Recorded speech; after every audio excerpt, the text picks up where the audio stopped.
Hello, boys and girls. Welcome to Tej Civil's digital platform. And today would be our fourth lecture. जो second bullet point है हमारे syllabus R S mains का उसका आज second part हम cover करेंगे. Bullet point का जो रिमेनिंग पोर्शन है वो आज हम कंप्लीट कर लेंगे. सो आफ्टर दिस जो दो प्रॉपर बुलेट पॉइंट्स हैं वो कंप्लीट हो जाएंगे. उसके बाद will start with the third bullet point which is related with Bhagavad Gita. Alright, तो आज हम पढ़ेंगे जो वो है concept of good and virtue, शुभ व सद्गुण की अवधारणा. My name is doctor Stalin Siddharth Sachdeva and this is the brief introduction about myself. So concept of good and virtue, शुभ व सद्गुण की अवधारणा. गुड, अब गुड टर्म आपने बहुत बार सुना होगा. हम इतना इतना फ्रीक्वेंटली इस टर्म को यूज़ करते हैं कि हम एग्जैक्ट मीनिंग ही भूल जाते हैं कि गुड होता क्या है. इन जनरल आपके दिमाग में गुड वर्ड होते ही गुड वर्ड इनकाउंटर करते ही आपके माइंड में टर्म क्लियरली आती है कि अच्छा, गुड गुड मतलब अच्छा. तो सिमिलरली अगर लेमैन टर्म की बात करें, लेमैन के रिस्पेक्ट में अगर हम बात करें तो गुड क्या होता है? गुड होता है एनीथिंग विच इज़ डिज़ायर्ड. जो कुछ भी हमें पसंद हो, ठीक है, वांछित हो या प्रशंसित हो. तो anything which is desired, preferred and admired और जिसकी कोई प्लीजिंग इम्पैक्ट हो, तो वो क्या है? गुड है अपने आप में. हम बोलते हैं ना ये अच्छा है. अब गुड हम दो तरीक़ों से यूज़ कर सकते हैं या करते हैं. एज ए नाउन यूज़ करते हैं and as an adjective use करते हैं. अब नाउन यानी भाववाचक संज्ञा के रूप में हम यूज़ करते हैं एज एन एब्स्ट्रैक्ट नाउन कि दिस इज़ गुड, ये अच्छा है. तो ये अच्छा है यहाँ पर क्या हो गया? एक संज्ञा होगी, है ना, नाउन होगी, भाववाचक संज्ञा होगी. सिमिलरली अगर हम बोलें he is a good boy और she is a good girl, तो यहाँ गुड क्या हुआ? एज एन एडजेक्टिव यूज़ करा, एज अ प्रॉपर्टी, किसी की विशेषता बताई तो विशेषण की तरह हमने इस्तेमाल करा. So my aim right now is not to make you understand English या ग्रामर नहीं समझाना, बट मेन पॉइंट ये है कि गुड इतना फ्रीक्वेंटली टर्म हम यूज़ करते हैं, लेकिन एथिक्स में इसका मीनिंग क्या है वो हमें समझना आज. तो आप इतना दिमाग में याद रखना, गुड कोई भी आपको बोले गुड का क्या मीनिंग है, तो it is associated with anything, कुछ भी जो आपको डिज़ायर्ड हो, राइट, जो हमें पसंद है या प्रेफर करते हैं हम, या कोई चीज़ हम एडमायर करते हैं, तो दैट इज़ गुड. तो एथिकली गुड मीन्स, अब ये डेफिनेशन आपको अपने आंसर में लिखना. अगर 2 मार्क का क्वेश्चन आता है गुड के ऊपर, तो जो भी मैं आपको एक्सप्लेन करूँगा वो डेफिनेशन आपको यूज़ करनी है. Ethically good means anything which is virtuous. ठीक है, वर्चुअस मतलब जो गुणी हो. हम पढ़ेंगे वर्च्यू आगे, सद्गुण की बात करेंगे तब और ज़्यादा क्लियर हो जाएगा. बट अभी के लिए ये याद रखो कि गुड क्या होता है? एनीथिंग विच इज़ वर्चुअस, जो गुणी है. Anything which is moral, right, जो नैतिक है. And it assigns positive aspect and righteousness. कहने का क्या मतलब है? वो सब चीज़ें गुड कंसिडर करी जाएंगी जो कि आप अपने आप में वर्चुअस है, जो नैतिक है और जिसके साथ एक पॉजिटिव एस्पेक्ट एसोसिएटेड है, या फिर वो राइटियस है, यानी न्याय के संदर्भ में वो करेक्ट है या न्याय के तरीके से कार्य करा गया है, तो वो सब गुड है. So anything which has a tendency of being virtuousness, having a tendency of being virtuous, being moral, and assigns positive aspect to it is good. Clear? I think आपको समझ में आ गया होगा. नैतिक रूप से शुभ का मतलब है जो गुणी हो, नैतिक हो, सकारात्मक हो व न्यायिक हो. धार्मिक नहीं आएगा यहाँ पर, न्याय के संदर्भ में। तो वो कुछ भी हो, वो सब क्या हुआ, गुड हुआ। या तो आप ऐसे डेफिनेशन यूज कर सकते हो, अगर ये भी आपको डिफिकल्ट लग रही है तो आप बिल्कुल क्रिस्पली ये वाली डेफिनेशन जो मैं बताऊंगा वो आप यूज कर सकते हो अपने आंसर में। तो good denotes the conduct that should be preferred when posed with a choice between possible action. तो गुड क्या होता है, जब कभी भी हमारे पास कोई चॉइस हो। हमने फर्स्ट लेक्चर में ही डिस्कस करा था कि एथिक्स तब अप्लाई होती है, एथिक्स कब अप्लाई होती है, जब you have been given a choice, जब आपको कोई चॉइस दी जाती है। अगर चॉइस नहीं दी गई तब हम बोलते हैं ना कि एथिक्स उस पर अप्लाई नहीं होती। सिमिलरली एथिक्स के रिस्पेक्ट में बात कर रहे हैं तो गुड, अगर आपको चॉइस दी गई है and still you are you have been given a choice between good and bad and you choose, आप चूज कर रहे हो अच्छा काम करना, तो वो एथिक्स के रिस्पेक्ट में गुड कंसिडर होगा।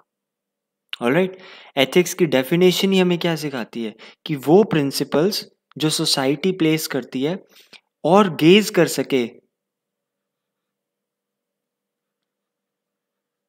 वो प्रिंसिपल्स जो हमें सोसाइटी प्लेस करती है ताकि हम राइट या रॉन्ग के बीच में इवैल्यूएशन कर सके। तो अगर हम वो इवैल्यूएशन कर पाते हैं तो वो उसका एम क्या होता है, तब हमें क्या मिलता है, अल्टीमेट हैप्पीनेस मिलती है। सिमिलरली यहाँ गुड का एम भी क्या है, अगर हम कोई भी चीज गुड कर रहे हैं, अच्छा काम कर रहे हैं, अच्छा करने से हमारा एम क्या है, again to get ultimate happiness, परम सुख की बात कर रहे हैं। तो वो परम सुख पाने के लिए ही हम गुड को एथिक्स में डिफाइन कर रहे हैं। गुड एक मान सकते हो एक स्टेज है to reach to that ultimate happiness. Alright, वापस से डेफिनेशन की तरफ आते हैं। तो गुड क्या है, वो कंडक्ट, वो कार्य, वो आचरण को दर्शाता है जिसे स्वाभाविक कार्यों के बीच चयन करते समय प्राथमिकता दी जाती हो या एक विकल्प के रूप में होता है। तो आपके पास ऑप्शन हमेशा होगा, गुड करना, अच्छा करना या बुरा करना। अभी आपकी चॉइस है। तो जब आपके पास चॉइस है और आप ऐसा एक डिजायर्ड एक्शन परफॉर्म कर रहे हो तो उसको हम एथिक्स की डेफिनेशन में गुड बोलेंगे। ऑलराइट, फिर से बताता हूँ, गुड क्या हुआ, गुड एक ऐसा कंडक्ट है, इट डिनोट्स द कंडक्ट या आपका आचरण या आपका कार्य करा गया, that should be preferred when posed with a choice between possible actions. When it is posed with choice between two actions or three actions or with possible available options, तो उन सब में अगर आप जो चीज़ चॉइस, कोई एक पर्टिकुलर चॉइस आप चूज कर रहे हो और वो प्रेफर्ड है, वो डिजायर्ड है, वो एडमायर्ड है, तो वो क्या होगा, गुड होगा। ऑलराइट, एग्जाम्पल आप समझ जाओगे। क्लास में बैठे हो, आपके पास ऑप्शन है टू स्टडी और टू चिट चैट। आपको बात करने का मौका मिल रहा है क्लास में, अपने कलीग के साथ आप बात कर सकते हो, ठीक है, या फिर आप पढ़ सकते हो। अब दो ऑप्शन है, चॉइस मिल गई है, आपको भी पता है गुड कौन सी है, बैड कौन सी है, या I would say right choice कौन सी है और रॉन्ग चॉइस कौन सी है। अब इनमें से जो आप प्रेफर्ड चॉइस है, एक्सपेक्टेड क्या आपसे एथिक्स में, जो सोसाइटी चाहती है, तो आपके टीचर्स क्या चाहते हैं कि आप पढ़ो, तो you will read, then that action would be considered as an ethical action। तो वो क्या कहलाएगा, एथिक्स कहलाएगा। आई होप समझ में आ गया होगा। For example, following one's duty is considered as good, working with honesty, वो भी गुड है। पेड़ों को लगाना, राइट, आप किसी भी एस्पेक्ट में कोई भी अच्छा कार्य कर रहे हो, कोई भी कार्य कर रहे हो जो प्रेफर्ड है, जो डिजायर्ड है, तो वो क्या होगा, गुड होगा। बीट प्लांटिंग ट्रीज, पेड़ों को लगाना, ईमानदारी से कार्य करना, अपने कर्तव्यों का पालन करना, एक एडमिनिस्ट्रेटर अपनी ड्यूटी निभा रहा है, या कोई भी व्यक्ति XYZ अपनी ड्यूटी निभा रहा है, और तो वो सब क्या कंसिडर होंगे, गुड होंगे। तो एथिक्स के हिसाब से वो गुड कंसिडर होंगे। ऑलराइट। और हमें एक चीज़ और पता होनी चाहिए कि गुड का ऑपोजिट क्या होता है। आपको सबको पता है, इविल। तो वही अच्छा और बुरा, गुड और बैड, या गुड और इविल। ऑलराइट। अब पढ़ते हैं हम डेफिनेशन के बाद क्लासिफिकेशन ऑफ गुड, गुड का या शुभ का वर्गीकरण। तो हम एरिस्टोटल जो फिलोसोफर थे बहुत बड़े, उन्होंने गुड को 2 टाइप से डिवाइड करा है, या उन्होंने क्लासिफाई करा है गुड को उसकी प्रॉपर्टी के हिसाब से। एक तो इंट्रिंसिक गुड और एक एक्सट्रिंसिक गुड। आपने ये दोनों ही टर्म्स एनकाउंटर करे थे अपने फर्स्ट लेक्चर में, जब मैंने वैल्यू के रिस्पेक्ट में आपको बताया था। एक होती है इंट्रिंसिक वैल्यू एंड एक होती है एक्सट्रिंसिक वैल्यू, राइट। ये हमने बात करी थी। सिमिलरली यहाँ पर भी गुड के रिस्पेक्ट में, शुभ के रिस्पेक्ट में, एक इंट्रिंसिक गुड होता है, आंतरिक शुभ, या एक्सट्रिंसिक गुड जिसको हम बाह्य शुभ बोलते हैं। तो इंट्रिंसिक का मतलब same, anything which is absolute in itself, जो अपने आप में ही एब्सोल्यूट है, परिपूर्ण है, ठीक है। उसके लिए कोई मीन्स की आवश्यकता नहीं है, वो अपने आप में ही अंतिम है, एंड इन इटसेल्फ। तो वही इंट्रिंसिक वैल्यू। तो सिमिलरली इंट्रिंसिक गुड से आप रिलेट कर सकते हो। तो ज़्यादा कंफ्यूज होने की ज़रूरत नहीं है, इट मोर और लेस सेम ही कॉन्सेप्ट है। बस ये शुभ के रिस्पेक्ट में वैल्यू, शुभ के रिस्पेक्ट में वो वैल्यू के रिस्पेक्ट में था। ऑलराइट। तो एक्सट्रिंसिक गुड क्या होगा, जो एक माध्यम है किसी लक्ष्य को प्राप्त करने का या साधने का।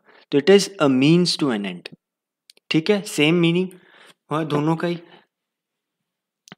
अब इंट्रिंसिक गुड है, एंड इन इटसेल्फ है, तो इसकी खुद की अपने आप में ही एक वैल्यू होगी, जिसका अपने आप में एक वैल्यू है।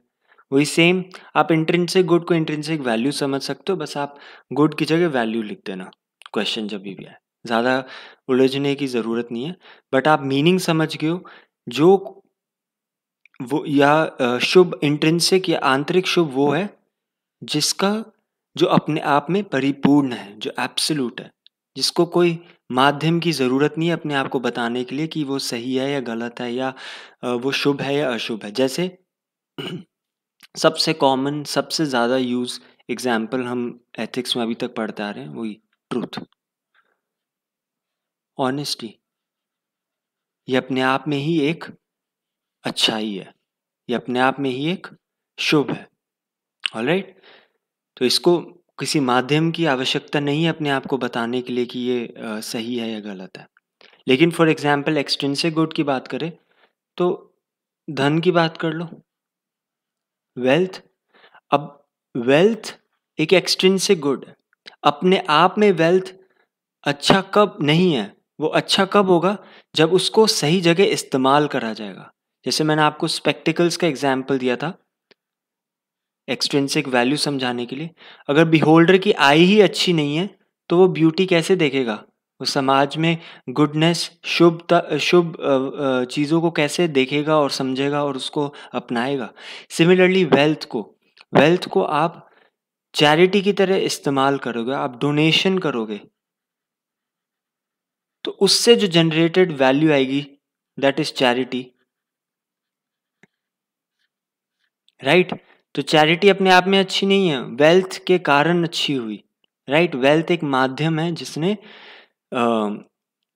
एक वैल्यू को उसका मीनिंग दिया, डोनेशन का एक मीनिंग दिया, जिसने कहा donation is an extrinsic good, यह एक बाह्य शुभ है, ठीक है।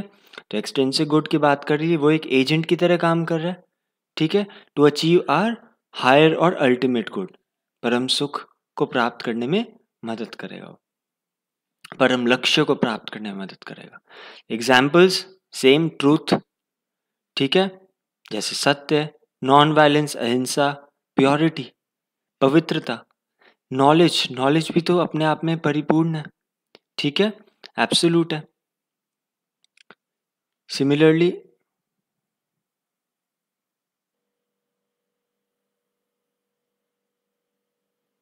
ऑलराइट, तो नॉलेज अपने आप में क्या है?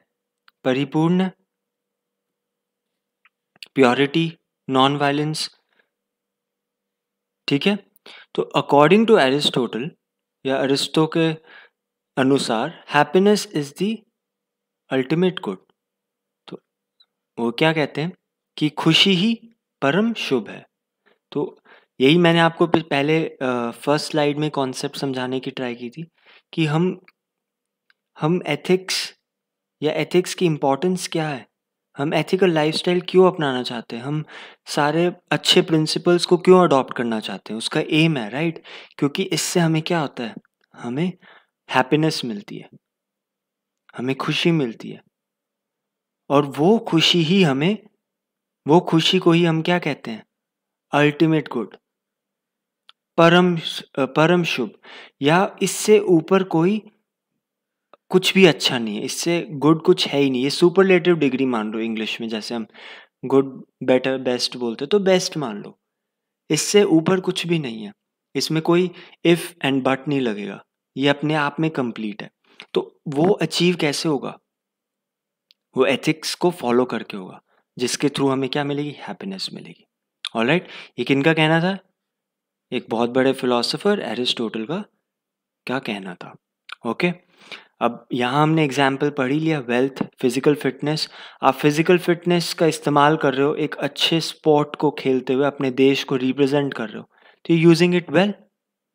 आप डिजास्टर के टाइम पे फिजिकली हेल्प कर रहे हो लोगों की, आप सहायता दे रहे हो, तो वो फिजिकल फिटनेस को कहाँ चैनलाइज करा हमने, उसको माध्यम कहाँ बनाया, सर्विस में बनाया। और सर्विस क्या हुई, अपने आप में एक वैल्यू हुई और एक अच्छा काम है, शुभ है, सर्विस करना शुभ है, सहायता करना, सेवा करना शुभ है।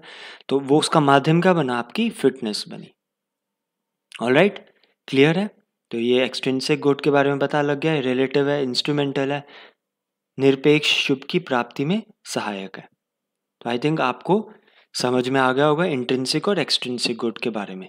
तो गुड के बारे में अभी तक हमने क्या पढ़ा, इसकी डेफिनेशन पढ़ी, एनीथिंग विच इज डिजायर्ड, और एन एक्शन जो हमने कार्य करा है from the given choices, and which is preferred, वो उनमें सबसे ज्यादा प्रेफर्ड है, तो वो क्या हुआ, गुड हुआ। फिर उसके टाइप पढ़े, extrinsic and intrinsic good. Intrinsic मतलब आंतरिक शुभ, और एक्सट्रिंसिक बाह्य शुभ।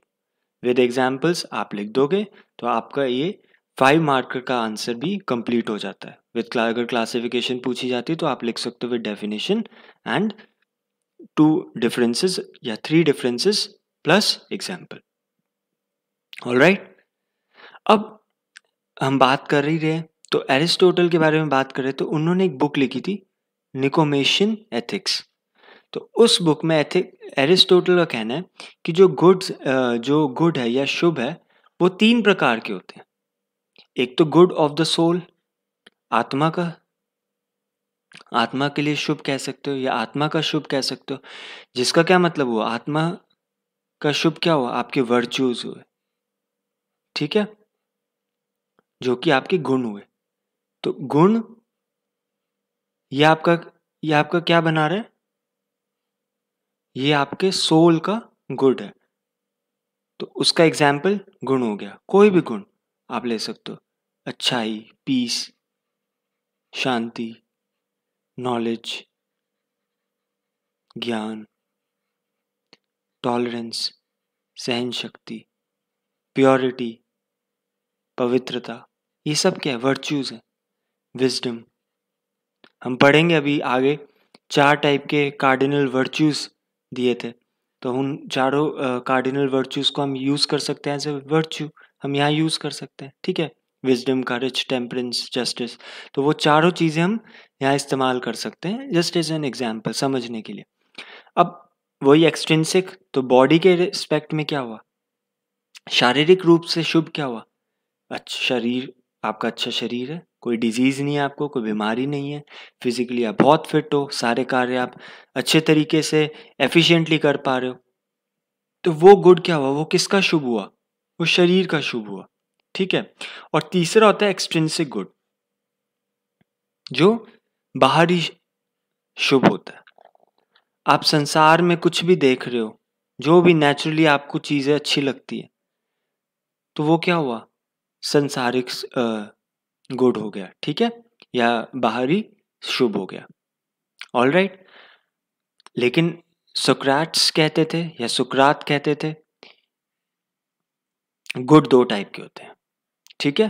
तो अभी हम सिर्फ क्लासिफिकेशन ऑफ गुड्स पढ़ रहे हैं, ये मैं थोड़ा सा आपको एक्स्ट्रा डिटेल में करा रहा हूँ ताकि आपको ये कॉन्सेप्ट की एक बहुत अच्छे से इमेजिनेशन और पिक्चर बने, ताकि कोई भी एक क्वेश्चन है, इवन 10 मार्कर में भी अगर आ जाता है क्लासिफाई करो गुड और रेलेवेंस के रिस्पेक्ट में, ऐसे करके एक 10 मार्कर क्वेश्चन आता है, तो भी आप इजीली अलग अलग फिलोसोफर का कोट करके उनके टाइप लिखोगे तो आपको ज़्यादा स्कोर मिलेगा, ठीक है, उसके ज़्यादा स्कोर मिलने के चांसेस हैं।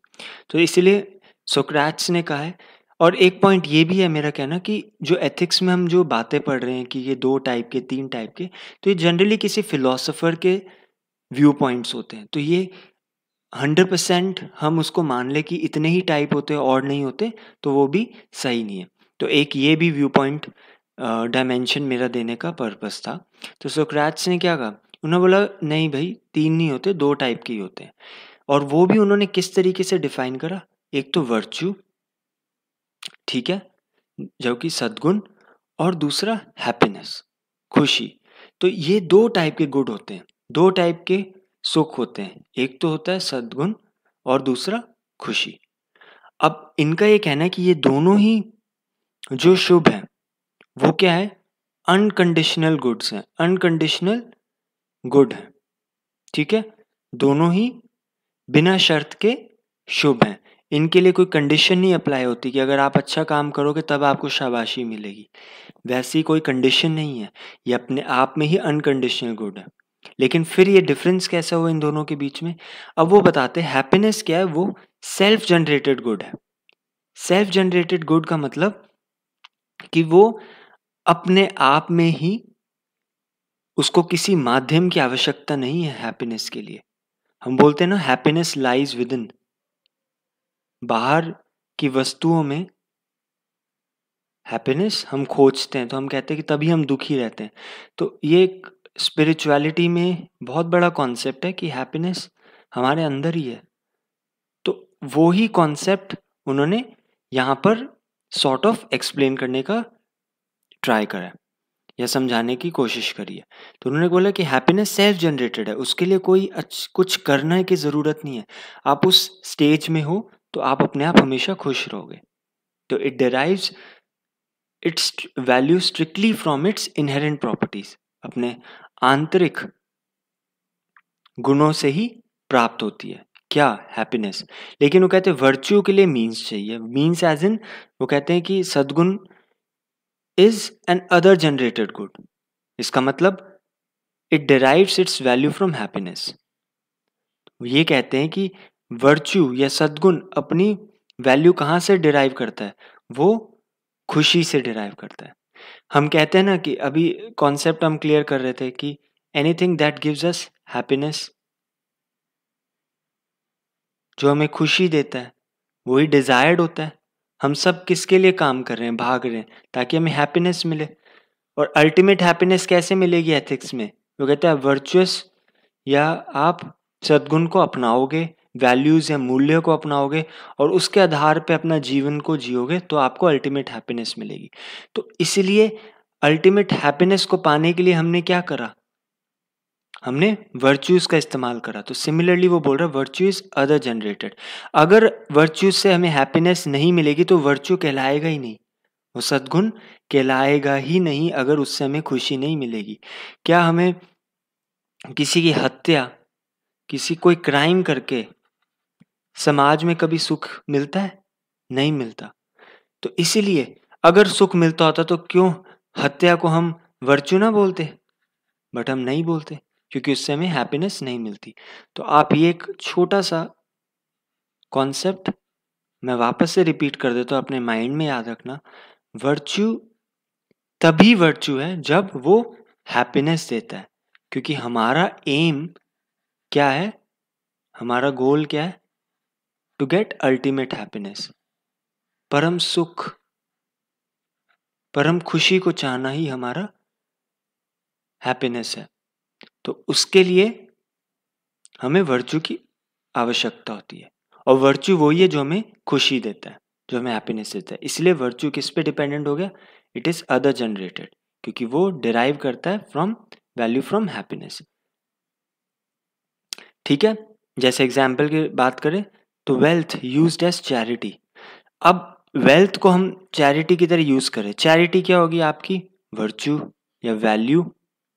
ठीक है, इज अ बेनेवलेंट पर्सन, वो दानी है, दान करता है, तो वो उनकी वर्चुअस क्वालिटी होगी। ठीक है, और वेल्थ क्या होगी? आपकी एक्सट्रिंसिक गुड होगी, है ना। और जब हमने इसको किसी को डोनेट करा, एज ए चैरिटी यूज करा, तो हमें क्या मिला? Ultimate happiness. तो अल्टीमेट हैप्पीनेस मिली तभी हमने चैरिटी को क्या बोला? एज अ वर्च्यू बोला। क्लियर है? उदाहरण क्या दे सकते हैं हम? दान के रूप में उपयोग किया गया धन परम सुख प्राप्त करने में मदद करता है। तो परम सुख क्या हो गया आपका? जिसको हम चाह रहे हैं, जो हमारा एम है, हमारा टारगेट है, गोल है। और दान देना, ये क्या हो गया? ये एक वर्च्यू हो गया। ठीक है, सद्गुण हो गया। और दान क्या दिया हमने? धन का दिया, या कोई भी हमने मटीरियलिस्टिक चीजें दी, तो वो हमारा क्या होगा? एक्सट्रिंसिक गुड हो गया। ठीक है, बाह्य, ठीक है, एक्सट्रिंसिक गुड हो गया, बाह्य शुभ हो गया। ठीक है, आई होप आपको क्लियर होगा। आपको डेफिनेशन क्लियरली समझ आ गई, एरिस्टोटल के हिसाब से डिवीजन समझ में आ गया, क्लासिफिकेशन, और सोक्रेट्स के अकॉर्डिंग भी क्लासिफिकेशन समझ में आ गई।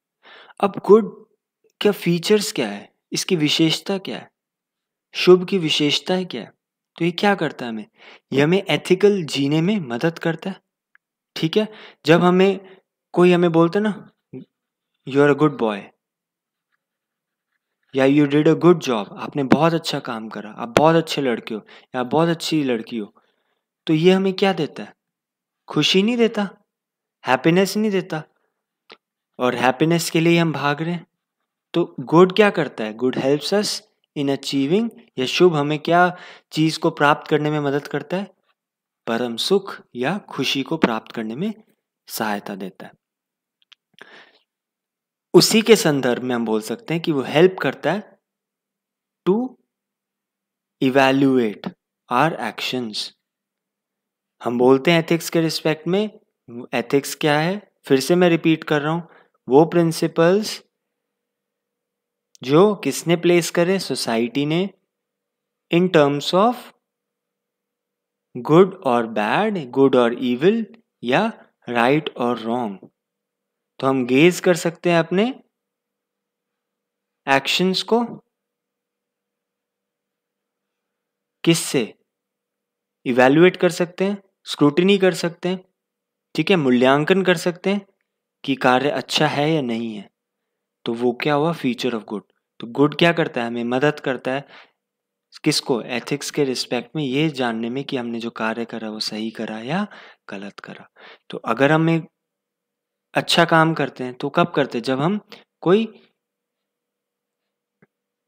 वैल्यू बेस्ड काम करते हैं, राइट? किसी की सर्विस कर रहे हैं, किसी की मदद कर रहे हैं, ठीक है, हम ऑनेस्टी से अपना खुद का काम कर रहे हैं, या कोई भी कहीं पर भी हम ईमानदारी दिखा रहे हैं, ठीक है, तो वो क्या करता है? उसके लिए हमें गुड शाबाशी मिलती है ना। तो वो क्या कर रहा है? It inculcates value based living. तो ये हमारे जीवन में हम उसको अपनाएंगे तो हमारे जीवन में क्या होगा? वैल्यू बेस्ड लिविंग होगी। तो मूल्य आधारित जीवन को विकसित करने में मदद करता है। अगेन गुड है तो हमें इसका कॉन्ट्रास्ट फीचर पता लगता है, वो क्या है? बैड, है ना। अच्छाई बनाम बुराई में अंतर करता है,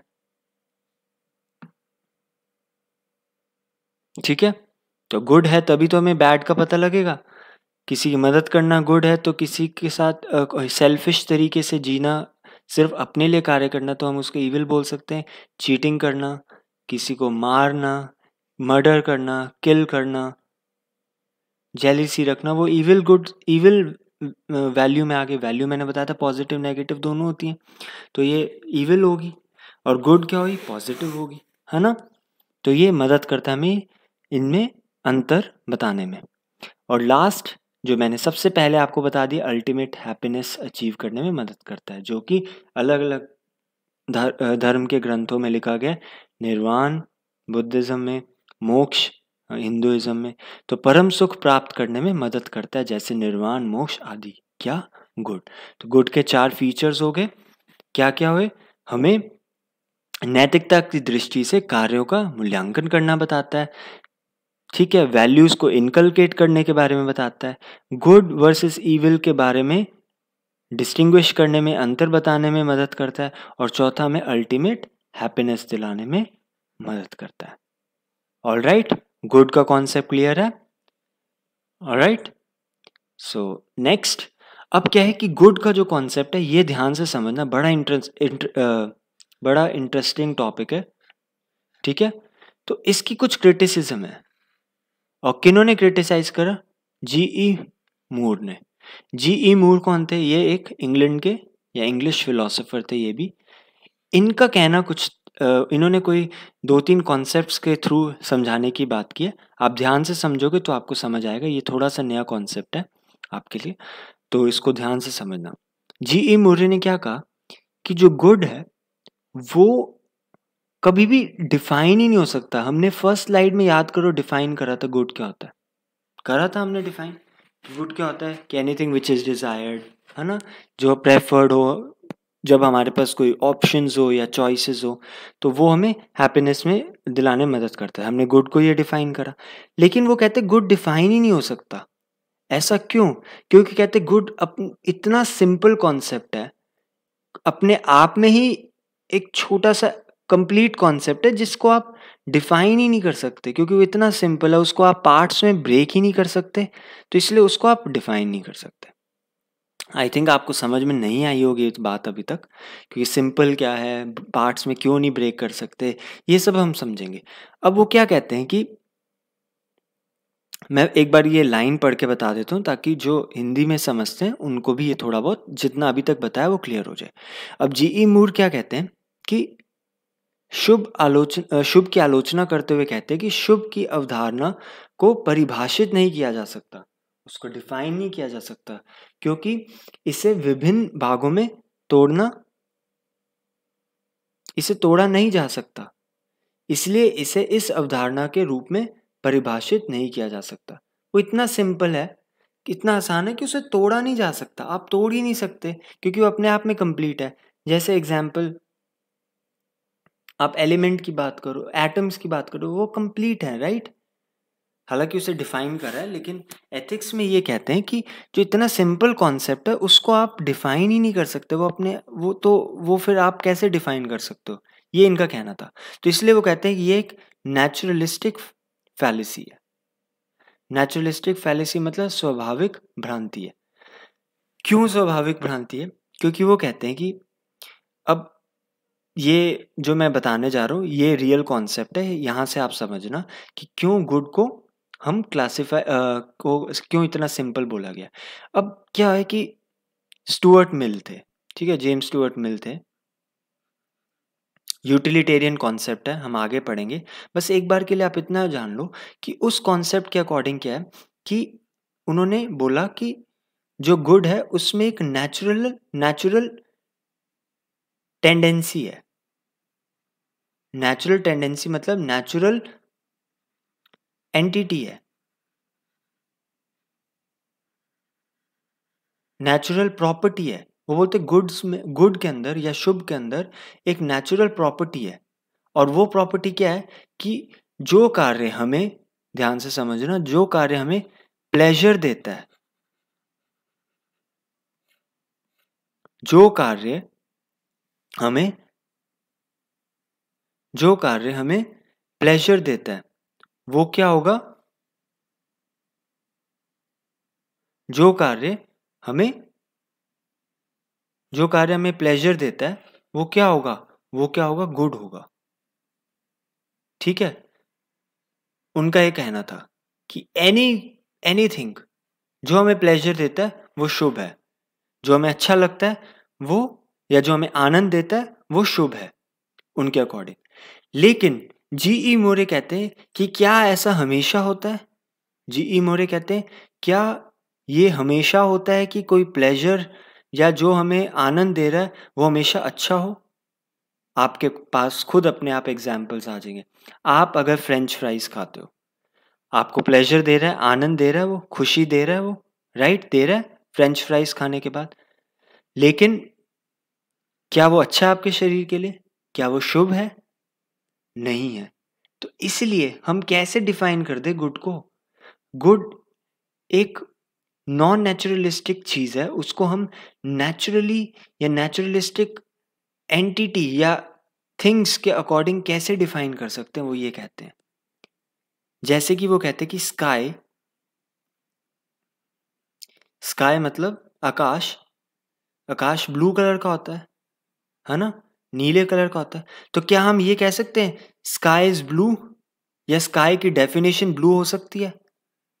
नहीं हो सकती। आप ब्लू यस को डिफाइन ही नहीं कर सकते, स्काई को ब्लू के टर्म्स में डिफाइन ही नहीं कर सकते। सिमिलरली वो कहते हैं प्लेजर को, सिमिलरली प्लेजर को गुड के रिस्पेक्ट में डिफाइन नहीं कर सकते, क्योंकि अगर आपकी आंख बंद हो, आप गुड कोई बोले या जिस व्यक्ति को गुड कोई बोले आंख बंद हो, तो उसे समझ ही नहीं आएगा गुड होता क्या है, जब तक कि उसके पास कोई नेचुरली उस चीज को फील करने का कोई माध्यम हो। जैसे अगर कोई एक ह्यूमन बीइंग है, ठीक है, उसको कलर बता दिया येलो, लेकिन वो कलर ब्लाइंड है, अब उसको येलो कैसे बताओगे आप नहीं समझा सकते। एक कलर ब्लाइंड बंदे को, जिसको जिसको कलर भेद करने में प्रॉब्लम है, या जो इनफैक्ट आप बोल सकते हो जिसकी आईसाइट ही नहीं है, ठीक है, जो ब्लाइंड है, उसको आप बोलो कैसे समझाओगे कि येलो, येलो को डिफाइन कर सकते हो? नहीं। वो इतना सिंपल है, इतना शॉर्ट है, इतना आपस में ही अपने आप में ही इतना सिंपल है कि आप उसको डिफाइन ही नहीं कर सकते। सिमिलरली वो कहते हैं गुड को आप डिफाइन नहीं कर सकते। हाँ, आप उसकी विशेषता बता सकते हो कि वो आपको प्लेजर दे सकती है, लेकिन ये भी हमने देख लिया कि वो परिपूर्ण नहीं है, क्योंकि बहुत सारी ऐसी चीज़ें, एक क्रिमिनल को या एक चोरी करने वाले चोर को चोरी करना अच्छा लगता है, उसको प्लेजर देता है, तो क्या वो कार्य कर रहा है, क्या वो गुड है? आप कहोगे नहीं है।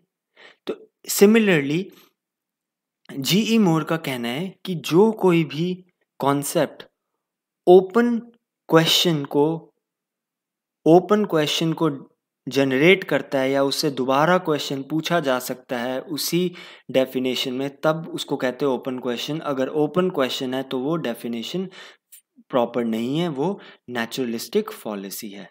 फिर से बताता हूँ, जब कभी भी हम कोई डेफिनेशन में कोई क्वेश्चन पूछते हैं और नेचुरलिस्टिक टेंडेंसी फाइंड करने के लिए हम उसको एक्सप्लेन करते हैं, और उसमें हमें ओपन क्वेश्चन मिलता है, या हम उस डेफिनेशन से सहमत नहीं हो पाते और एक और नया क्वेश्चन निकाल पाते हैं और वो हमें सेटिस्फाई नहीं करता है, उसको कहते हैं ओपन क्वेश्चन।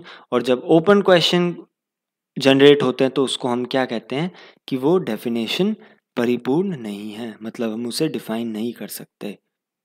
ठीक है, आई बात सब थोड़ी बहुत समझ में? मैं फिर से ये अब समझा देता हूँ आपको कि मूरे क्या कहते, सॉरी, मूर का क्या कॉन्सेप्ट था। मूर का कॉन्सेप्ट ये था कि आप गुड को डिफाइन नहीं कर सकते, आप शुभ की अवधारणा को परिभाषित नहीं कर सकते। क्यों नहीं कर सकते? क्योंकि वो अपने आप में ही इतना सिंपल है, तो इसको तोड़ना, अब जिसको आप तोड़ भी सकते हो लेकिन आप डिफाइन नहीं कर सकते। Which is too simple to be broken into parts. वो इतना सिंपल है कि उसको पार्ट्स में ब्रेक ही नहीं कर सकते। ठीक है, कोई चीज़ है अपने एंड पोजीशन पे पहुंच गई है, या अपने बिल्कुल बेसिक आइडेंटिटी पे पहुंची, क्या हम उसे फिर डिफाइन कर सकते हैं? शायद नहीं कर सकते। यही उनका कॉन्सेप्ट था मूर का। ठीक है, उसको हमने एग्जाम्पल से समझा कि क्यों नहीं कर सकते, क्योंकि ये क्या कर रहा है, क्योंकि ये ओपन एंडेड क्वेश्चन को जनरेट कर रहा है। ठीक है, ओपन एंडेड क्वेश्चन यानी खुले प्रश्न की ओर लेके जाता है, जिससे हम एक और क्वेश्चन जनरेट कर सकते हैं। जैसे कि यहाँ लिखा है कि जैसे कि यहाँ पे क्या बताया जा रहा है कि मैंने आपको यूटिलिटेरियनिज्म का कॉन्सेप्ट बताया कि वो क्या कहता है, कोई भी प्लेजर है, जो चीज़ आपको प्लेजर दे रही है वो क्या है, गुड है। बट क्या ये डेफिनेशन परिपूर्ण है? आप कहोगे नहीं सर। तो उसका रीज़न क्या है, क्यों परिपूर्ण नहीं है? क्योंकि is all the pleasure is always the pleasure leads to good? क्या हमेशा प्लेजर आपको सुख देता है? तो आप कहोगे, या शुभ देता है, या शुभ होता है कि हमेशा प्लेजर मिलना? आप कहोगे नहीं, क्योंकि आपने हमारे पास एग्जाम्पल है, क्या है, खाने के रिस्पेक्ट में या कोई गलत कार्य कर रहा है उसमें उसको प्लेजर मिल रहा है, तो वो उस गुड कैसे हो सकता? नहीं हो सकता। तो ये ओपन एंडेड क्वेश्चन को जनरेट करा, इसने खुले प्रश्न को जनरेट करा। इसका मतलब किसी चीज को परिभाषा के बाद भी कुछ निश्चित प्रश्न अनुत्तरित रह जाते हैं। उदाहरणतः जैसे आकाश नीला, अगर जैसे मैंने बताया स्काई अगर ब्लू है, क्या हम बोल सकते हैं स्काई की definition, sky is something which is blue? अब ब्लू तो बहुत सारी चीजें हो सकती हैं।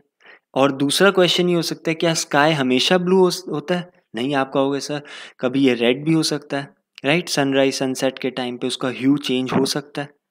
तो क्या आकाश की डेफिनेशन में हम ये बोल सकते हैं कि ब्लू है? नहीं, वो उसका फीचर हो सकता है फॉर टाइम बीइंग, बट हम उसको डिफाइन नहीं कर सकते। Similarly pleasure is equal to good can not be defined, या anything which is desired is always good? नहीं, आप डिजायर कुछ गलत भी कर सकते हो, हम ह्यूमन बीइंग है, हमारे अंदर भी कुछ नेगेटिविटी होती है, तो हम अगर वो डिजायर कर रहे हैं तो क्या वो गुड है? नहीं है।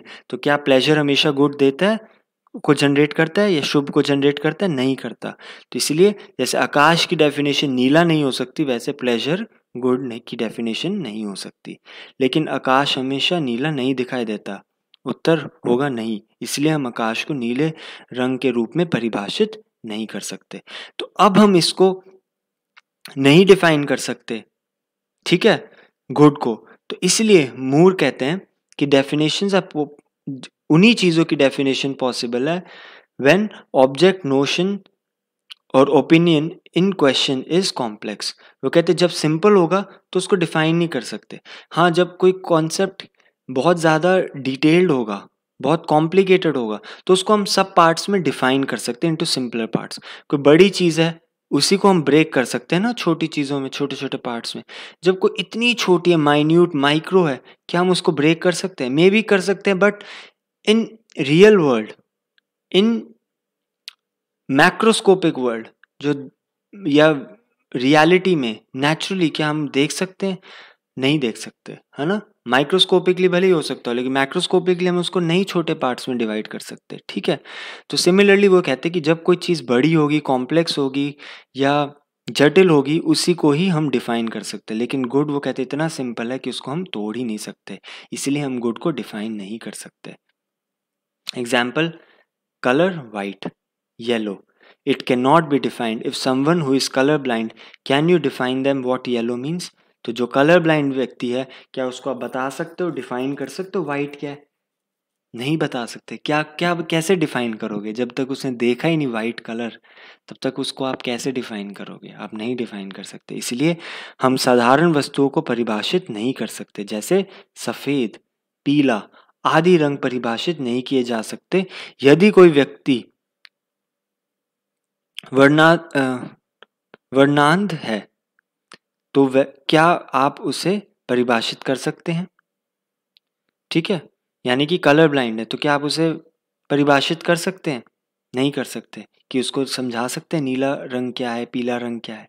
नहीं समझा सकते, ठीक है? इसीलिए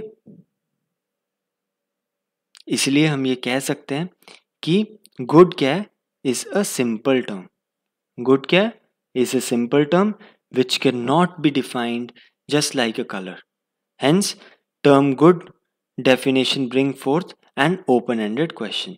The good गुड की डेफिनेशन क्या करती है, एक ओपन एंडेड क्वेश्चन को जनरेट करती है जिससे आप डेफिनेशन से एक और क्वेश्चन जनरेट कर सकते हो और जो आपको 100% सेटिस्फाई नहीं करेगा। इसीलिए सिंपल है और ओपन एंडेड क्वेश्चन जनरेट करता है, इसलिए उसे नेचुरलिस्टिक फैलेसी बोलते हैं। वही सेम चीज़ें जो मैंने आपको समझाई है यहाँ पर लिख दी हैं ताकि आपको जब PDF मिले तो इजीली आप इनको रीड करके भी समझ सकते हो। और अगर अभी भी आपको समझ नहीं आए तो there is always an option, आप रिवाइंड करके उसको फिर से सुन सकते हो। जैसे फिर से मैं एग्जांपल दे रहा हूँ, फॉर एग्जांपल या for instance, good can not always be pleasurable. जैसे अगर हम जंक फूड खाते हैं तो क्या हमें प्लेजर देता है, नहीं देता। तो ये क्या हुआ, ओपन एंडेड क्वेश्चन हुआ। अगेन फिर से लिख रहा हूँ मैं ताकि जिनको अभी भी समझ नहीं आया वो समझ सके। अगर यूटिलिटेरियनिज्म कॉन्सेप्ट में ये कहा जाता है pleasure is equal to good या pleasure is defined as something which is good, तो प्लेजर क्या हमेशा गुड होगा? जो हमें चीज़ प्लेजर देती है, जो चीज़ हमें आनंद देती है, क्या वो हमेशा अच्छी होगी या शुभ होगी? आप कहोगे नहीं। जैसे कि जंक फूड खाना हमें आनंद दे रहा है, लेकिन क्या वो हमेशा गुड होगा? नहीं होगा, राइट? सिमिलरली एक evil derives pleasure by hurting others. ठीक है, एक बुरा व्यक्ति या एक दुष्ट को आनंद मिलता है दूसरों को हर्ट करने में, तो क्या वो अच्छा है या बुरा? तो आप बोलोगे नहीं, वो बुरा है। तो इसलिए क्या हम बोल सकते हैं कि जो चीज़ आनंद देती है वो हमेशा शुभ है? तो आप कहोगे नहीं sir, that won't be the case, right? इसलिए हम गुड को डिफाइन नहीं कर सकते क्योंकि ये इतना सिंपल है कि इसको हम छोटे पार्ट्स में डिवाइड नहीं कर सकते। और दूसरा, ये ओपन एंडेड क्वेश्चन जनरेट करता है और वो एंडेड क्वेश्चंस जो होते हैं खुले प्रश्न होते हैं जिनको आंसर आप सेटिस्फाई नहीं कर पाते। इसीलिए इसको हम नेचुरलिस्टिक फॉलेसी या फैलेसी बोलते हैं। नेचुरलिस्टिक फैलेसी मतलब स्वाभाविक भ्रांति, यानी कि कोई भी चीज़ नेचुरली हम उसको डिफाइन नहीं कर सकते। अब कोई भी चीज़, जैसे हमने बोला कि प्लेजर है, प्लेजर शुभ के समान हमने माना था। तो कोई भी चीज़ शुभ है वो हमें क्या देगी? प्लेजर देगी। और कोई भी बुरी चीज़ है वो हमें क्या देगी? कोई भी बुरी चीज़ हमें क्या करेगी? वो हर्ट करेगी, वो पेन देगी। तो पेन और प्लेजर ये क्या हो गए? ये नेचुरल कॉन्सेप्ट हो गए ना। तो इसलिए गुड को क्या हम नेचुरल कॉन्सेप्ट में डिफाइन कर सकते हैं? नहीं कर सकते, क्योंकि गुड हमेशा हमें जो हम नेचुरल कॉन्सेप्ट में, हम या नेचुरल आइडेंटिटी या थिंग में या नेचुरल वस्तु के हिसाब से हम उसको समझने की प्रयास कर रहे हैं, वो हमेशा यूनिवर्सल नहीं है। तो इसलिए वो नेचुरली गलत है, नेचुरली भ्रांति है, एक रियलिटी नहीं है। हमेशा प्लेजर हमें गुड दे ये ज़रूरी नहीं है। कभी कभी हमारे लिए हर्ट करना भी, हमें पेन मिलना भी, हम कहते हैं ना कि अच्छा होता है। हम कहते हैं ना कि कभी कभी हमें पेन भी मिलना चाहिए। तो वो भी हमें हमारे इमोशन को कंट्रोल करना और हमें बहुत गंभीर व्यक्ति और एक एक बहुत ही डीप वैल्यू और डीप सीटेड ह्यूमन बीइंग बनने में मदद करता है। तो पेन भी कभी कभी अच्छा होता है, हमारी पर्सनैलिटी में डेप्थ देता है। तो अब पेन भी अच्छा है, प्लेजर भी अच्छा है और ये दोनों नेचुरल टेंडेंसी है। तो क्या ये डेफिनेशन कंप्लीट हो रही है? नहीं हो रही ना। तो इसलिए ये एक इसकी फैलेसी है। आई थिंक अब आपको ज़रूर क्लियर हो गया होगा। ठीक है, अब हम नेक्स्ट टॉपिक पे पढ़ते हैं, आज का लास्ट टॉपिक जो कि वर्च्यूज़, और इस चैप्टर का भी लास्ट टॉपिक है। अब वर्च्यूज़ क्या होते हैं? जैसे मैंने आपको बताया वैल्यूज़ या मूल्य, तो वर्च्यूज़ भी उसी के समान है। ये कुछ आपकी क्वालिटीज़ होती हैं। वर्च्यूज़ यानी गुण, ठीक है? वर्च्यूज़ को हिंदी का में क्या मतलब होता है? गुण। और वर्च्यूज़ क्या हुआ? कोई भी ऐसी क्वालिटी जो आपको एथिकल बनाए, वो क्या है? वर्च्यू है। आप समझ में? सिंपल सी डेफिनेशन यही आपको याद रखनी है। जितनी डेफिनेशन आप सिंपल लिखोगे उतना एग्जामिनर को ल्यूसिड लगेगी और आपसे वो आपको ज़्यादा स्कोर देगा। ठीक है, तो वर्च्यू क्या हुआ? Virtue is a trait. Trait मतलब कोई भी क्वालिटी। कौन सी क्वालिटी? अब क्वालिटी तो बहुत सारी होती हैं, लेकिन वो क्वालिटी जो आपके मॉरल कैरेक्टर को एनहांस करे। कौन सी क्वालिटी? जो आपके मॉरल कैरेक्टर को एनहांस करे। आई होप क्लियर हुआ, आपको समझ में आया। वर्च्यू क्या हुआ? वर्च्यू एक तरीके से मूल्य ही है, लेकिन मूल्य क्या है? वो इंडिविजुअल कैरेक्टरिस्टिक्स है, ठीक है?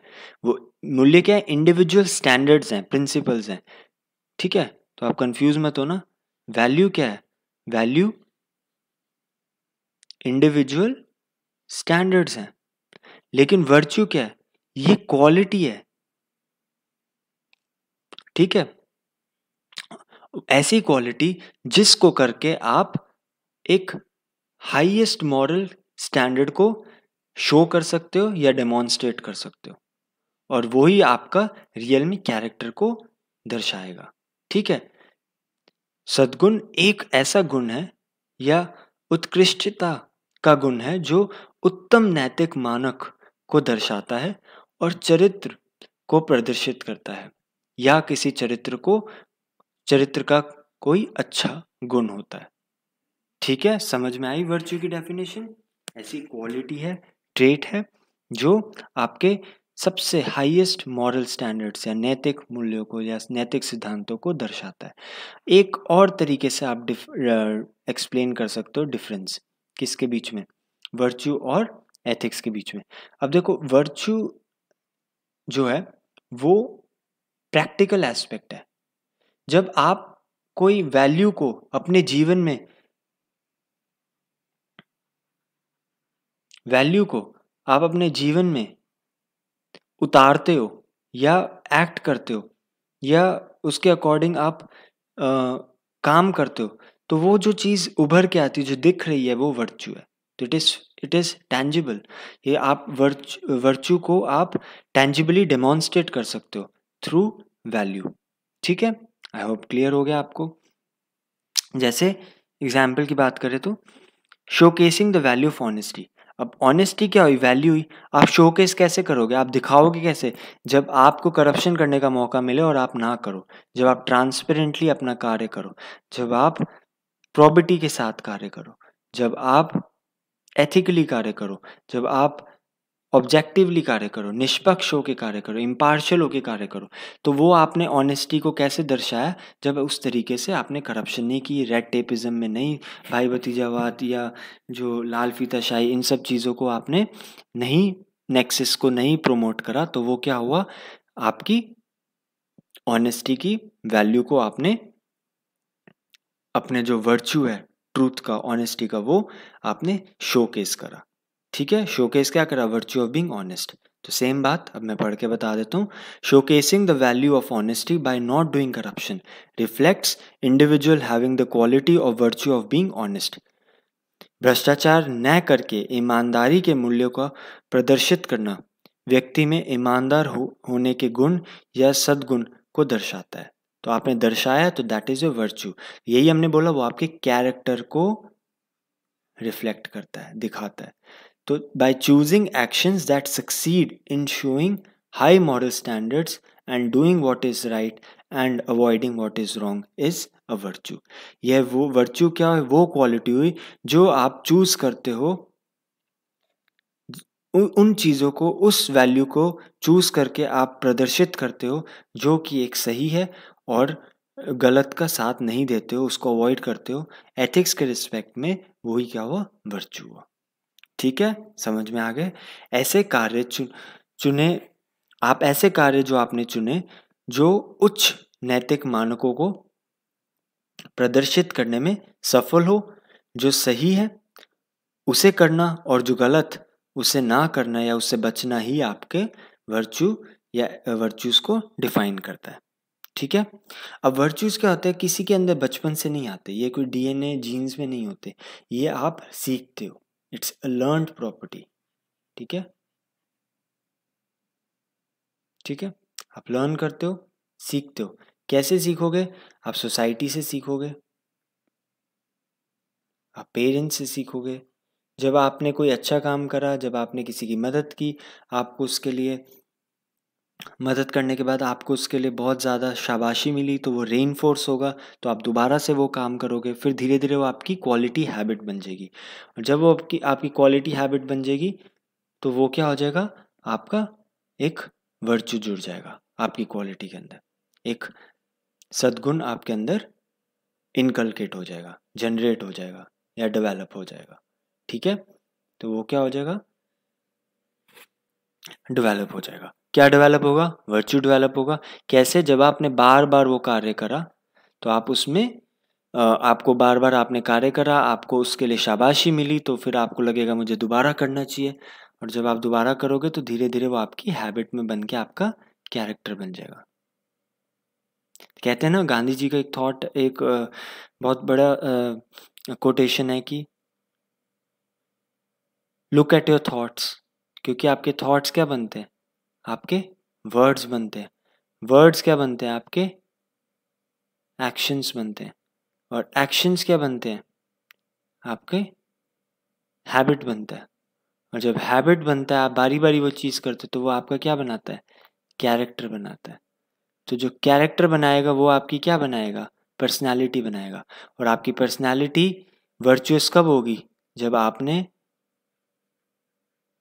अपना कैरेक्टर मॉरली, एथिक्स के रिस्पेक्ट में हाईएस्ट स्टैंडर्ड पे डेमोन्स्ट्रेट करा, शो करा, दिखाया, तब जाके वो वर्च्यू बनेगी। आई थिंक ठीक है, वो आपने सीखी। वो इन्नेट नहीं है, वो जन्मजात गुण नहीं है, बल्कि इसे विकसित किया जाता है, इट इज कल्टिवेटेड। ठीक है, आई होप क्लियर हो गया होगा आपको। जैसे एग्जाम्पल की बात करें तो वर्च्यू, वर्च्यू सोक्रेट्स के अकॉर्डिंग क्या है, नॉलेज। नॉलेज सबसे बड़ा वर्च्यू है, क्योंकि वो कहते हैं कि अगर किसी के पास नॉलेज है तो उसको पता होगा कि सही क्या है और गलत क्या है। इसलिए फिर वो, जब उसे पता है सही क्या है गलत क्या है, तो वो जनरली क्या करेगा, वो सही कार्य करेगा, तो वो फिर वर्चुअस कैरेक्टर शो करेगा। आई बात समझ में। सोक्रेट्स क्या कहते हैं कि वर्च्यू जो है वो सबसे बड़ा वर्च्यू, सॉरी, सबसे बड़ा वर्च्यू क्या है, नॉलेज है। क्या है, नॉलेज। क्यों, क्योंकि कहते हैं जब आपके पास नॉलेज है तब आपको पता होगा कि यार गुड क्या है और बैड क्या है, या इविल क्या है, राइट क्या है, रॉन्ग क्या है। जब आपको ये पता है कि गुड क्या है, शुभ क्या है ना, तो फिर आप वही कार्य करोगे जो गुड होगा। ठीक है, जो राइट होगा। राइट कार्य, गुड कार्य करोगे तो इससे आपको हाईएस्ट कैरेक्टर, आप एथिकली आप करेक्ट होगे, एथिकली करेक्ट होगे तो आप हाईएस्ट मॉरल स्टैंडर्ड को शो कर रहे हो, और जब आप हाईएस्ट मॉरल स्टैंडर्ड को शो कर रहे हो तो फिर आपको अल्टीमेट हैप्पीनेस मिलेगी। ठीक है, आई होप क्लियर है। नेक्स्ट, अब अलग अलग फिलोसोफर्स के अकॉर्डिंग अलग अलग कुछ ऐसे प्रिंसिपल्स है जिन्होंने उसको ज़्यादा इंपॉर्टेंस दी। सोक्रेट्स के अकॉर्डिंग हमने नॉलेज की बात की। प्लेटो ने, जैसे मैंने आपको बताया था कि 4 कार्डिनल वर्च्यूज थी, उन्होंने बोला ये 4 सबसे इंपॉर्टेंट प्रमुख सद्गुण है, जैसे कि विजडम, करेज, टेम्परेंस, जस्टिस। बताया था मैंने आपको, बुद्धि, साहस, संयम व न्याय। तो ये चारों को उन्होंने सबसे ज़्यादा इंपॉर्टेंस दी। एरिस्टोटल या एरिस्टो के अकॉर्डिंग क्या सबसे इंपॉर्टेंट वर्च्यू है, वो कहते गोल्डन मीन लाओ। वो कहते कहीं पे भी एक्सट्रीम मत हो, एक एक्सट्रीम है, एक एक्सट्रीम भी है। जैसे कावर्ड होना या रूड होना। कावर्ड होना मतलब भीगी बिल्ली की तरह आप घबराना, डरना और कोई अपनी बात ना कहना। वही आप एक एक एक्सट्रीम ये हो गया। दूसरा एक्सट्रीम हो गया कि आप रैश हो, रूड हो, किसी से बदतमीजी से बात करो, तो वो भी गलत है। आपको क्या होना है, आपको असर्टिव होना है, आपको सही बात कहनी है लेकिन तरीके से कहनी है। ठीक है, मैनर्स के साथ, एटिकेट्स के साथ। तो क्या मीन हो गया, ना तो आप डरे, ना आपने रूडली बात की, आपने सही बात को एक बहुत अच्छे तरीके से, संयम तरीके से, रिस्पेक्टफुली प्रेजेंट की, तो वह असर्टिव हुआ। ठीक है, तो वो इसी गोल्डन मीन की बात करते हैं। जैसे रैशनेस एंड कॉवर्डनेस, करेज, करेज बोल लो। जो मैंने असर्टिव बोला वो उस रिस्पेक्ट में हो सकता है, रूड के रिस्पेक्ट में, डोसाइल के रिस्पेक्ट में। जब आप रूडली बोलते हो, गलत तरीके से बात करते हो, रैश तरीके से बात करते हो। और एक हो गया कि आप बिल्कुल ही चुप रहते हो, इंट्रोवर्ट होते हो, तो आप नहीं आंसर देते, तो आपको क्या होना है, असर्टिव होना चाहिए। ठीक है,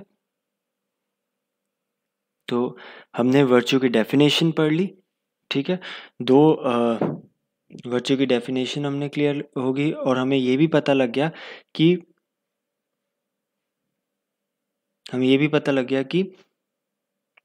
प्लेटो, एरिस्टोटल और सोक्रेट्स के अकॉर्डिंग कौन कौन से वर्च्यूज़ को ज़्यादा इंपॉर्टेंस देनी चाहिए।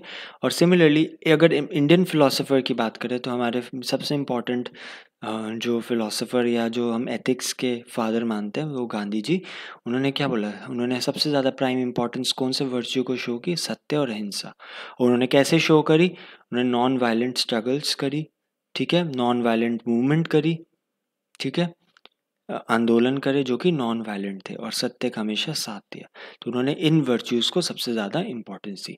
तो अगर क्वेश्चन आता है 2 मार्क या 5 मार्क का, 2 मार्क में अगर डेफिनेशन, तो आप डेफिनेशन लिखोगे, सिर्फ एक एग्जाम्पल लिख दोगे किसी भी फिलोसोफर के अकॉर्डिंग।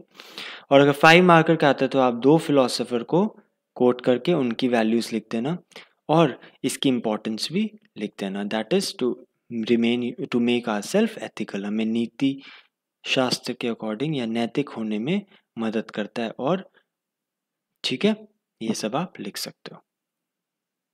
आई होप आपको क्लियर हो आज का लेक्चर। थोड़ा सा आज कॉन्सेप्चुअल था। कोई कॉन्सेप्ट में डाउट हो तो मुझे ज़रूर कमेंट बॉक्स में बताना। I try to solve that doubt, I try to help you out. Alright, अब नेक्स्ट जो प्रैक्टिस क्वेश्चन, इसके लिए definition, define virtue, naturalistic fallacy, प्रकृतिवादी भ्रांति या स्वाभाविक भ्रांति हमने पढ़ा था, ठीक है। आप इसको अटेम्प्ट करना, तेज के टेलीग्राम चैनल पे आंसर लिखना। और जो मैंने लास्ट क्लास में बोला था कि मैं एक क्वेश्चन डिस्कस करूँगा, उसका भी आज हम फटाफट डिस्कस करते हैं। जो क्वेश्चन था, how does the concept of wreath enhance administrative excellence. Wreath कैसे एडमिनिस्ट्रेटिव एक्सीलेंस को या प्रशासनिक उत्कृष्टता को बढ़ाता है। तो अब रिथ आपको पता है, इसकी डेफिनेशन, रिथ क्या था, एक यूनिवर्सल ऑर्डर या यूनिवर्सल लॉ, ठीक है। अब लॉ कोई फॉलो करेगा, तो मतलब धर्म के हिसाब से कोई कार्य करेगा या लॉ फॉलो करेगा एक एडमिनिस्ट्रेटर, तो उससे क्या होगा कि एक यूनिफॉर्मिटी आएगी। तो आर्बिट्रेरी डिसीजंस जो होते हैं, रैंडमनेस जो आती है या एथिकल डिलेमास होते हैं, उनके कम होंगे क्योंकि उनके पास एक कोड ऑफ एथिक्स बोल सकते हो या एक लॉ बुक है जिसको उन्हें फॉलो करना है। तो क्विक डिसीजंस लेंगे, सही डिसीजंस लेंगे, और सही डिसीजंस लेंगे, क्विक डिसीजंस लेंगे और सबके लिए समान ऑब्जेक्टिवली डिसीजंस लेंगे लॉ के अकॉर्डिंग या कॉन्स्टिट्यूशन के अकॉर्डिंग। तो उससे क्या होगा, ट्रस्ट जनरेट होगा। और एडमिनिस्ट्रेशन अच्छा उसे ही कहते हैं जिसमें पब्लिक और सर्वेंट्स या सिविल सर्वेंट्स के अकॉर्डिंग बीच में एक ट्रस्ट डेवलप हो। तो इसलिए एडमिनिस्ट्रेटिव एक्सीलेंस में ये रिथ का रोल है। ऑलराइट, आई होप आपको क्लियर हो गया क्वेश्चन। प्लीज़ ये क्वेश्चन प्रैक्टिस करना। Till then, thank you and see you in the next class.